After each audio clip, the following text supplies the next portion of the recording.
First of all, congrats, right?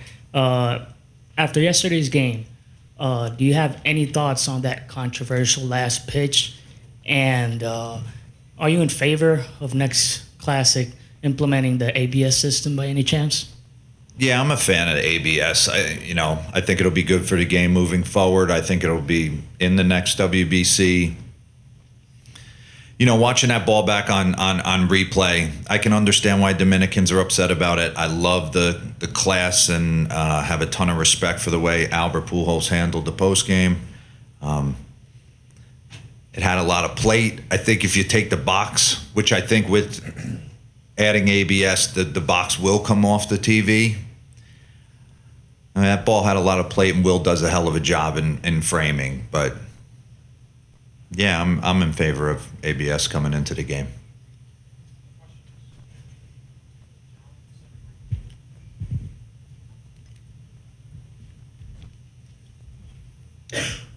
Despite the dominance by the pitching staff yesterday, there wasn't a whole lot of strikeouts for the Dominican team. Talk about Dave Bedner in that situation, getting those 2 strikeouts there late.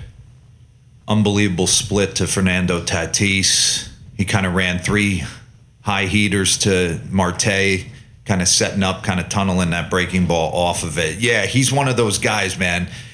He puts himself in some tough spots, and he's able to pitch his way out of it consistently. I thought the bullpen, Skeens was awesome. To hold that lineup down, just one after another, it was just a conveyor belt of just crazy good talent and players. And for our bullpen to do what they did on down the line, from Tyler Rogers getting that double play, handing it to Griffin Jacks, handing it to David Bednar, handing it to Garrett Whitlock, doesn't get enough love. He's one of the best relievers in the sport. And then obviously Mason's he's a different animal. Yeah, I got a couple. For Mark, Nolan was obviously fantastic last year, but he has limited experience. So wondering why you wanted him on the team and are giving him this assignment. And for Nolan, why did you want to do it? And also, did you have vertigo, or was it just vertigo-like symptoms? And I assume you're completely over that at this point. I think for me, his desire to want to do it, I think you got to want to do this. I think sitting in my apartment watching him pitch in the second half of the season, the stuff is explosive. I think in March stuff plays. And at the end of the day, he has a relationship with Matt Holliday, who's on our coaching staff. And Matt called me multiple times and was like, he's built for this. And after my first conversation with him, it's certainly like I said, your heart's got to be 100% in this, because it grabs you quick. And you could see the environment last night. If you don't want that moment, it's going to eat you up. So I just think he's built for this. His mindset, his stuff, his want, all of it kind of led to him being a part of this team. Yeah, I think you're crazy if you don't want to do this, honestly.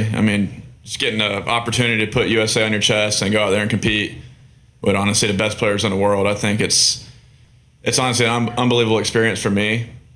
As a competitor, I want to go out there and compete and try to win and try to put my team in the best spot when I do come out of the game. And I guess as far as the vertigo stuff, I don't know if there's an actual test to know if I had for sure vertigo. I was definitely dizzy, but yeah, I'm fully past all that now, and I'm feeling good. No, was there any a 24-hour period where you're nervous about even being able to make the U.S. roster because of the vertigo-like symptoms? Yeah. I had a stretch there where I didn't feel like myself, but I told my wife, if I can get on a plane, I'm going to play. So once I felt good enough to fly, it was a no-brainer for me. And you expect a lot of, or at least a few of your Mets teammates to drive on down to your game tomorrow night? Yeah. I think a few of them are going to try to make the trip. I know Christian Scott talked to me before I left and said, if you're pitching, I'm coming. So it'd be really cool to have some of my teammates out there, but I'm just excited to get going. Nolan, it's one thing to sign on for this and another to have the ball in your hand, in the finals. Is that a scenario that you envisioned coming in? And then also, what did you take away from your experience the other day in Houston and just how that experience was for you? Yeah, I mean, like I said, putting USA on your chest and going out there and competing means the world. Obviously, I got clipped there a couple times with the homer, but overall felt really good. And I mean, I think as a competitor and as someone, if you work your whole life at something, you want to be put in these spots. So it's just kind of a dream come true to be able to get the ball in such a big moment, and it's something I want to do. I think you're eligible for 95 pitches in this round, but is there a pitch count limit for you tomorrow? Yeah, I'm probably, I would think around 65 or 70 just with the ramp up. But yeah, just till Mark comes and gets me. Mark, insofar as you did say that Garrett Whitlock doesn't get enough love, so elaborate. Why? What have you seen from Whitlock? What distinguishes him? Yeah, I just think his demeanor. He's a stone cold, like the moment's not too big for him, and he's got 3 ridiculous pitches. I mean, he's able to backdoor to sinker. He's got one of the best changeups I've seen. I couldn't tell if he was throwing a slider or a changeup last night. His stuff was just falling off the table, and he's just got this like cold look in his eyes. Like, you know, that's a big moment. Come in, get the teeth of their order in that spot, going through Soto and Vladdy and Manny and doing it the way he did. And it's been like that for a while. It's, you know, working at the network, I get paid to sit up at night until all hours and watch these guys play. And you just appreciate certain guys that don't necessarily get the love that they deserve for whatever reason. And you know, he jumps off the page. Yeah, Nolan, do you remember watching any previous WBCs growing up? And then second question, can you talk about what it means to have DeRosa's confidence to get the ball for the championship? Yeah, I mean, I've watched a ton of the WBCs growing up. I mean, I remember Adam Jones bringing the ball back. I want to say it was 2017, or maybe, yeah, 2017.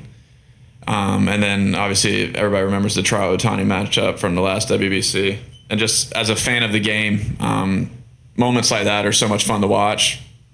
And yeah, as far as getting the ball in the finals, I mean, I hope DeRosa saw what kind of competitor I am. And I mean, I'm just super pumped to get the ball and go out there and compete. All I ever want to do is win. So.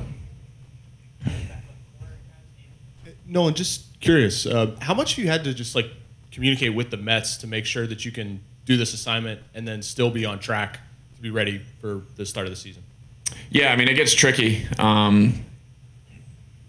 Trying to, I guess, go out there with a regular pitch count, but knowing you have, I mean, because typically you have about 100 pitches in a regular season, and you know that going through the order of how you're dissecting guys, how you're making adjustments. Going in there with the mindset of, okay, I got 55 or I got 60, it's definitely different, and I'm sure it's pretty difficult to manage too. But I mean, the Mets have done a tremendous job being open, communicative about just what I need to do. Hey, if you end up with this pitch count, you need to go to the bullpen to finish up here. Or if you reach this amount of pitches, you're good. Just enjoy it. And so I'm super lucky for that on the Mets' behalf. No, and just along those same lines, I mean, there's a lot of more experienced pitchers that struggle with the WBC format just because they're trying to get their work in for the regular season. How has it been for you? Last year when you came up, you had a full season behind you, so you were kind of ready to go. Has it been difficult to kind of navigate this just to figure out what's right for you, but also giving everything you can to the team this spring? I think for me, I'm just trying to stay in the moment as much as possible. And right now, I'm on Team USA. My job is to go out there and compete for Team USA. And then after Tuesday, it's all about the New York Mets for me from there. So obviously hitting the pitch quotas that I need to hit to have my arm in a good spot to start the season is a big deal. But right now, I'm only worried about just the next game. Hi, Nolan. At the last of the tournament in 2023, you were still a two-way player. So in this tournament, several former two-way players are here, either as a pitcher, as a position player. So looking back, how do you think continuing to do both at a high level can shape a player's career? It's a good question. I think a lot of it is just being able to understand both sides of the ball, and understand different types of hitters. Because you got plenty of hitters who are kind of read and react, like they're just not looking for any pitches. They're see ball, hit ball. And you have super cerebral hitters who are up there looking for a pitch, and if they get it, they're going to do a ton of damage. And I think that's what's super cool about the game of baseball is figuring out which hitter is which. And I think hitting for a long time kind of helped me do that. And yeah, I mean, it's fun to make adjustments in the middle of a game depending on the hitter. And I think it's just super enjoyable to go out there and compete against these guys who are, like I said, the best in the world at doing it. Judge was saying last night that the noise here was even louder than in the World Series when he experienced it. You hear a lot of people saying this is the biggest stage in baseball. I think in this country we're kind of conditioned sometimes to think the World Series is the biggest stage in baseball, both as Americans but also as big leaguer, former big leaguer. Is this the biggest stage in baseball? For me, it is. I mean, I think it's where your feet are right at the moment. I've been involved with this since 2023, and in trying to recruit players like Nolan, you try and give them an idea of what it's going to be like. I credit the other countries as well, the Latin American countries, Japan, all around the world. Last night was such a crazy good environment to be a part of, and looking at the lineup card before the game started and walking down the tunnel out. You just look at all the names. I don't think there's ever been a game that's had that much talent, both sides of the field, and just high level play, great defense, great pitching, just great energy throughout. So it's wherever your feet are at the moment. I mean, you play in the World Series this year. If Nolan and the Mets go to the World Series, he's going to think that's the greatest environment. But this is just different. Mark, you've talked in the past about Kyle Schwarber and kind of his role as a leader and what he did for you guys in 23. I wonder why you think he's able to kind of take on that role and have that impact, and also how does that manifest itself at a time like last week when maybe you guys hit a speed bump in Houston and had some stuff to get through? I think he's your best friend in grammar school. He's the guy you want to go to dinner with. I just think he's an unbelievable guy. He's a chemistry guy. He's a glue guy in that clubhouse. Doesn't take himself too seriously, but understands the magnitude of what's being asked of him.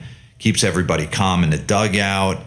And the back of the baseball card said he's one of the best power hitters our sport has. So. Yeah, for me, he is a no-brainer.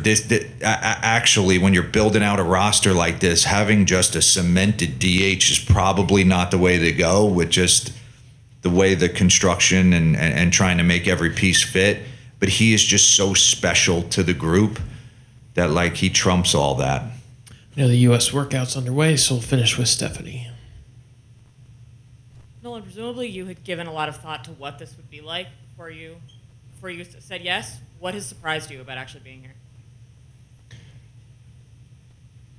here? I mean, obviously I knew the talent of all the players on the teams going in, and I knew the fans were going to be unbelievable. But last night, like DeRosa said, it was special. Luckily, as a pitcher, I kind of get to watch it just as a fan, but also there's nothing better than being on the rail in the dugout and being in every moment with the guy on the mound or the guy in the box. I knew I was going to want to win, but I didn't expect to just be my heart racing more on the bench than it would be on the mound.